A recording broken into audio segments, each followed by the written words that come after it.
నమస్తే. మనిషికి ఉన్న అటువంటి కొన్ని కొన్ని బ్యాడ్ హ్యాబిట్స్‌లో అకారణంగా వచ్చే కోపం ఒకటి. కోపం రావచ్చు. చాలా భయంకరమైన తప్పులు జరిగితే ప్రతి మనిషికి కోపం వస్తుంది. కానీ చాలామందికి చాలా అకారణంగా కోపాలొస్తూ ఉంటాయి. కారణం ఏమీ ఉండదు. చిన్న చిన్న విషయాలకి కోపాలొచ్చి పిల్లల మధ్య కూడా చాలాటువంటి డిస్టర్బెన్స్ క్రియేట్ అయిపోవడం. ఫ్యామిలీస్ కూడా చిన్న విషయానికి చిలికి చిలికి గాలివానై అది పెద్దగా అయిపోయి చాలా పెద్ద పెద్ద గొడవలకి దారితీయడం జరుగుతుంది. కారణం ఏంటి అని తెలుసుకుంటూనే అలాంటి వాళ్ళకి సొల్యూషన్ ఏమిటి, లా ఆఫ్ అట్రాక్షన్ ఏం చెప్తుంది, ఈ విషయాలన్నీ కూడా డాక్టర్ ఆర్బి సుధ గారు, ప్రముఖ ఆస్ట్రాలజిస్ట్, లైఫ్ కోచ్, తన మాటల్లో విందాం. నమస్తే మేడం. నమస్కారం మేడం, కోపం ప్రతి మనిషికి ఉన్నటువంటి సహజ లక్షణాల్లో అది కూడా ఒకటి. వస్తుంది కోపం అనేది, బట్ చాలా చిన్న చిన్న విషయాలకి. ఫర్ ఎగ్జాంపుల్, ఎప్పుడు పెట్టే వస్తువు అక్కడ కాకుండా ఫస్ట్ కోమ్ ఉంది, డ్రెస్సింగ్ టేబుల్ దగ్గరే పెట్టాలి, అది ఎక్కడో పెడతాం, దాన్ని తీసి అక్కడ పెట్టు అని చెప్పొచ్చు కదా.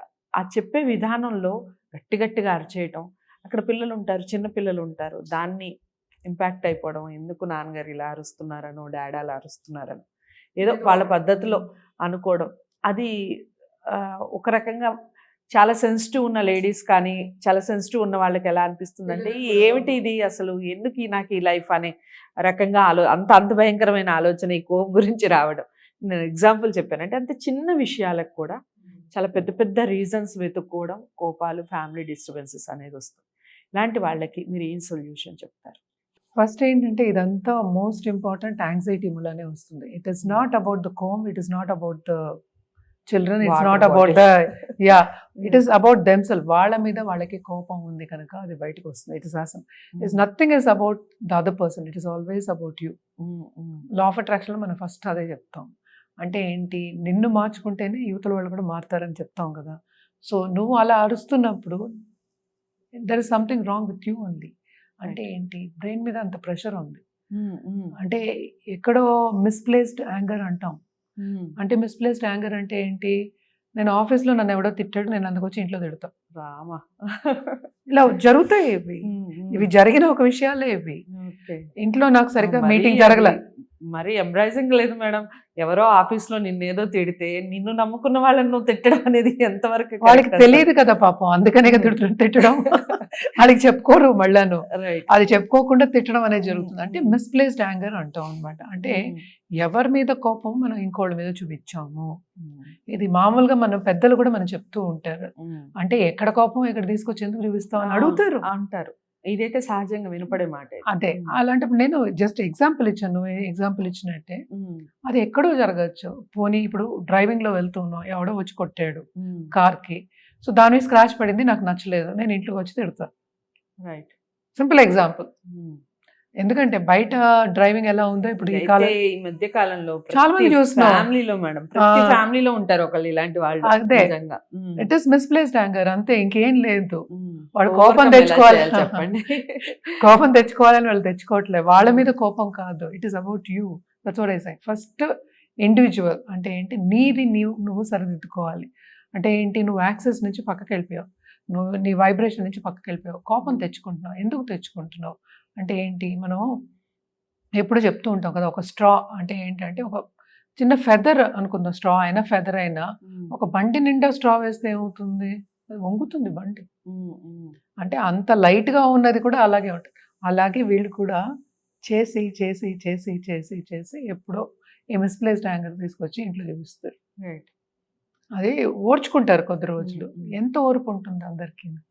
ఇప్పుడు ఎవరైనా బయట సతాయిస్తూ ఉన్నారు అనుకో, 4 రోజులే పోన్లే ఏముందిలే అనుకుంటాం, ఇంకా 5వ రోజు ఎవరికైనా కోపం వస్తుంది.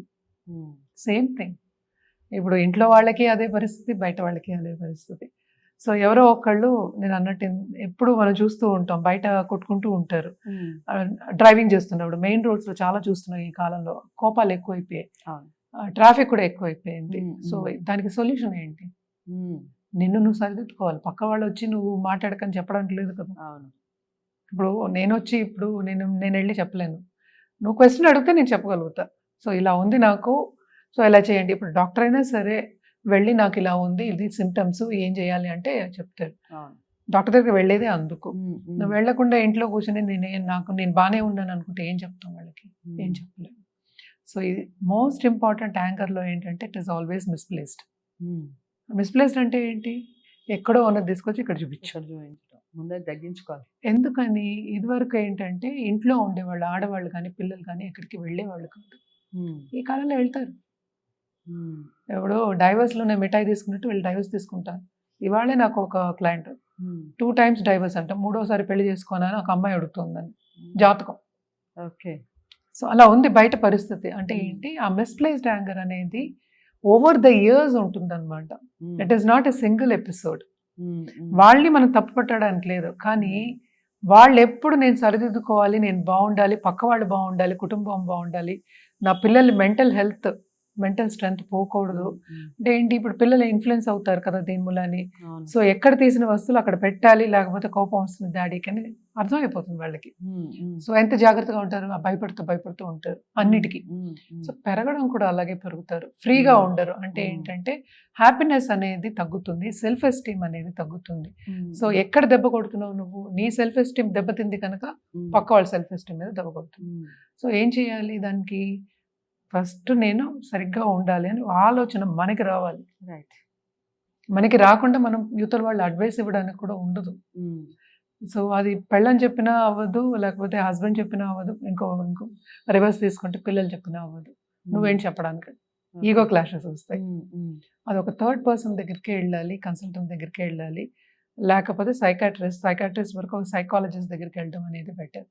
ఎందుకంటే రేపు because of anger issues health issues వస్తాయి. Everything is interrelated. ఇప్పుడు బ్రెయిన్ విడిగాను, నేను ఒళ్ళు విడిగాను, బాడీ విడిగా చూడలేము కదా. సో రెండు ఒకటే. సో ఎంతకాలం ఒళ్ళు తట్టుకోగలదు, బాడీ తట్టుకోగలదు. ఏ బీపీయో, ఏ షుగరో, లేకపోతే ఏ హార్ట్ ప్రాబ్లమో, లేకపోతే స్టమక్ ప్రాబ్లం ఏదో ఒకటి వస్తుంది, తలనొప్పులో, మైగ్రెయిన్స్, ఎవరు దీన్ని బట్టి వస్తుంది, లైవ్లీహుడ్ బట్టి వస్తుంది. సో ఇవన్నీ మనం తగ్గించుకోవాలని ఫస్ట్ మనకు ఉండాలి. అంతే కదా, మన హెల్త్ నేను కాపాడుకోవాలని మనకుంటే మిగతావన్నీ వస్తాయి కదా. సో నేను ఇలాగే ఉంటాను, పక్క వాళ్ళు తిడితే నేను ఇలాగే చేస్తాను అంటే ఎలాగా అవ్వదు. సో మనని సరిదిద్దుకుంటాము అని ఎప్పుడు మనకి ఆలోచన వస్తుంది, అప్పుడు అన్ని యువతల వాళ్ళు కూడా మన ఏమనరు, ఆఫీస్లో కూడా అనరు. ఓకే, ఏదైనా ఒక అఫర్మేషన్ చెప్పండి. సో అఫర్మేషన్కి యాంగర్కి అని చెప్పాము యాక్చువల్గాను. డైరెక్ట్గా అంటే ఏంటంటే నేను బాగున్నాను, I'm healthy and I'm working in office happily అని, I'm going to office and coming back happily అని. అంటే ఏంటి, ఎక్కడైనా నేను హ్యాపీగా ఉన్నాను అనుకున్నప్పుడు తప్పక ఆ సిచ్యువేషన్ అనేది మారుతుంది. రైట్. ఎందుకంటే నేను ఆఫీస్లో హ్యాపీగా లేకపోతే ఇంట్లో తిడుతున్నాను, ఇంట్లో హ్యాపీగా లేకపోతే మళ్ళీ ఆఫీస్లో తిడుతున్నా. సో నేను ఎప్పుడు రబ్బర్ బ్యాండే కదా, ఇలా తీసుకెళ్తే మళ్ళీ వెనక్కి వస్తుంది. స్ట్రెచ్ చేస్తున్నావు, మళ్ళీ వెనకే రావాలి. So that's what you're doing. ఆఫీస్లో బాగాలేదు కనుక ఇంట్లో తిడుతున్నావు, ఇంట్లో బాగాలేదు, మళ్ళీ అదే తీసుకెళ్ళి ఆ ఫ్రస్ట్రేషన్ తీసుకెళ్ళి మళ్ళీ ఆఫీస్కి పెడుతున్నావు. సో మళ్ళీ ఫుల్ సర్కిల్ వస్తుంది. సో నేను ఆఫీస్లోను దీంట్లోనూ ఇంట్లోనూ పిల్లలతోనూ హ్యాపీగా రోజంతా గడుపుతున్నాను అంటే చాలు. ఓకే, అంతే కదా. రైట్. సో మీ అందరికి అర్థమైంది అనుకుంటున్నాను. చాలా మందికి ప్రతి ఇంట్లోనూ ఒకళ్ళు ఉంటారండి ఇలాంటి వాళ్ళు. మా ఇల్లు మీ ఇల్లు అని కాదు, ప్రతి ఇంట్లోనూ ఉంటారు. ఇలా చిన్న చిన్న విషయాలకి చాలా పెద్దగా మాట్లాడేయటం, పెద్దగా అరిచేయడం, దానికి నిజంగా పిల్లలు కూడా చాలా ఇంపాక్ట్ అవుతూ ఉంటారు. వాళ్ళకి ఆ ప్రెషర్ అనేది ఖచ్చితంగా ఉంటుంది. పిల్లలకి ఎందుకు అరుస్తున్నారో అర్థం కాని పరిస్థితి. సో అలాంటి వాళ్ళకి ఇప్పుడు మేడం చెప్పినటువంటి అఫర్మేషన్ చాలా బాగా పనికొస్తుంది. నేను ఎప్పుడూ సంతోషంగా ఉంటాను, సమయంతో సందర్భంతో పని లేకుండా నేను ఎప్పుడు సంతోషంగా ఉంటాను అనేది కనుక మీరు నిరంతరం అనుకుంటూ ఉంటే ఖచ్చితంగా మీకు కోపం అనేది తగ్గుతుంది. నచ్చింది కదా వీడియో? తప్పకుండా అందరికీ షేర్ చేస్తారా? మరి లైక్ చేసి ఛానల్ని కూడా సబ్స్క్రైబ్ చేసుకోండి. ఇంకేమైనా డౌట్స్ ఉంటే స్క్రీన్ మీద కనపడే నెంబర్కి కాల్ చేయండి. నమస్తే.